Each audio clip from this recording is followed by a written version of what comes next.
एक समय की बात है, एक छोटे से गांव के पास एक बड़ा जंगल था।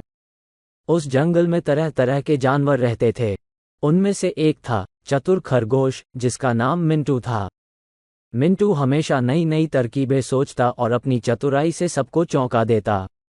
एक दिन जंगल के राजा शेर ने घोषणा की कि जंगल में एक दौड़ का आयोजन किया जाएगा। जो भी जानवर सबसे पहले गंतव्य तक पहुंचेगा, उसे जंगल का सबसे तेज जानवर घोषित किया जाएगा और उसे विशेष पुरस्कार मिलेगा।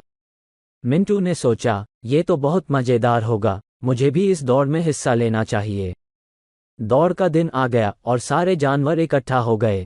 दौड़ शुरू होते ही सब जानवर तेजी से भागने लगे, लेकिन मिंटू ने एक चालाकी की योजना बनाई।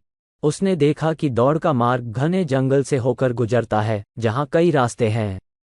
मिंटू ने सोचा, अगर मैं सीधे रास्ते पर न जाकर छोटे छोटे शॉर्टकट से जाऊं, तो मैं सबसे पहले पहुंच सकता हूं। मिंटू ने अपनी योजना पर काम करना शुरू किया। वह तेजी से भागते हुए छोटे छोटे रास्तों का उपयोग कर रहा था।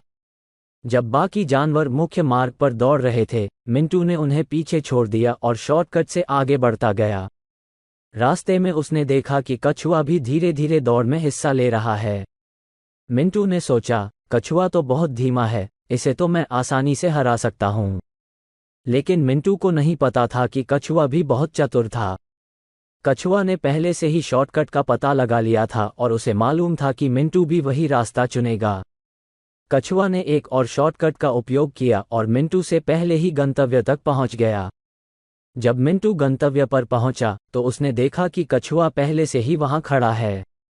मिंटू चौंक गया और बोला, ये कैसे हो सकता है? मैं तो सबसे तेज हूं। कछुआ ने हंसते हुए कहा, मिंटू, चालाकी और चतुराई से ही हमेशा जीत हासिल नहीं होती। कभी कभी धैर्य और सही मार्ग चुनने से भी जीत मिलती है। सारे जानवरों ने कछुआ की तारीफ की और उसे जंगल का सबसे तेज जानवर घोषित किया। मिंटू ने अपनी हार स्वीकार की और कछुआ को बधाई दी। इस घटना के बाद मिंटू ने सीखा कि केवल चालाकी ही नहीं, बल्कि धैर्य और सही मार्ग भी महत्वपूर्ण होते हैं। उसने अपनी गलती से सबक लिया और फिर कभी भी शॉर्टकट का उपयोग नहीं किया। इस प्रकार मिंटू की यह मजेदार शरारत और उसकी हार ने उसे सिखाया कि धैर्य और सही मार्ग पर चलकर ही सच्ची सफलता प्राप्त होती है।